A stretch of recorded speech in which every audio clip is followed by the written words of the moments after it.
Hello guys, welcome to box office ముచ్చట్లు. 45 2 hours 30 minutes run time తో వచ్చిన ఈ కన్నడ మూవీ తెలుగులో డబ్ చేయడం జరిగింది. ఈ సినిమా ఇప్పుడు ఎలా ఉందో చూద్దాం. ఈ సినిమా బేసిక్ లైన్ వచ్చేసరికి ఒక అతను ఇంట్లో నుంచి బయటకు వెళ్లే టైంలో వాళ్ళ మదర్ హెల్మెట్ వేసుకోమని చెప్పినా వినిపించుకోకుండా ఆఫీస్ కి కంగారుగా వెళ్లిపోతాడు. అదే టైంలో రోడ్డు దాటుతున్న ఒక కుక్కను గుద్దేసి తను కూడా ముందుకు వెళ్లి యాక్సిడెంట్ అయి కింద పడిపోతాడు. అలా పడిపోయిన తర్వాత తను చనిపోయినట్టు తనకి కల రావడం జరుగుతుంది. తనకు కలలో వచ్చిన సంఘటనలన్నీ నిజంగానే జరుగుతున్నట్టు అనిపించడంతో తనకి ఏం జరుగుతుందో అర్థం కాదు. ఒక మనిషి చనిపోతే మరణం తర్వాత ఏం జరుగుతుంది అనే ఒక వీడియోని యూట్యూబ్ లో చూడడం జరుగుతుంది. అలా చూస్తున్న టైంలో ఉపేంద్ర మనుషులు వచ్చి తన కుక్కను చంపినందుకు తనకి 45 days టైం ఇచ్చి ఆ టైంలోపు నేను చంపేస్తానని చెప్తాడు. ఉపేంద్ర నుంచి రక్షించడానికి తనకి ఎవరూ సహాయం చేయరు. అదే టైంలోనే శివరాజ్ కుమార్ రావడం జరుగుతుంది. శివరాజ్ కుమార్ తన ప్రాణాలు కాపాడా లేదా, అలాగే ఉపేంద్ర తనకిచ్చిన 45 days లో తనని చంపేశాడా లేదా అనేది మూవీలో చూపించడం జరుగుతుంది. ఈ సినిమాలో కాస్టింగ్ చూసుకున్నట్లయితే ఉపేంద్ర, శివరాజ్ కుమార్ అలాగే రాజ్బీ శెట్టి మెయిన్ యాక్టర్స్ గా నటించడం జరిగింది.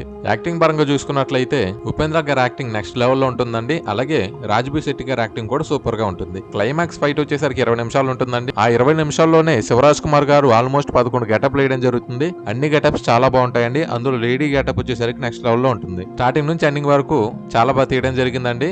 ఈ సినిమా 2 hours 30 minutes లెంత్ కొంచెం ఎక్కువగా అనిపించినా సరే కాన్సెప్ట్ అయితే బాగుంటుంది.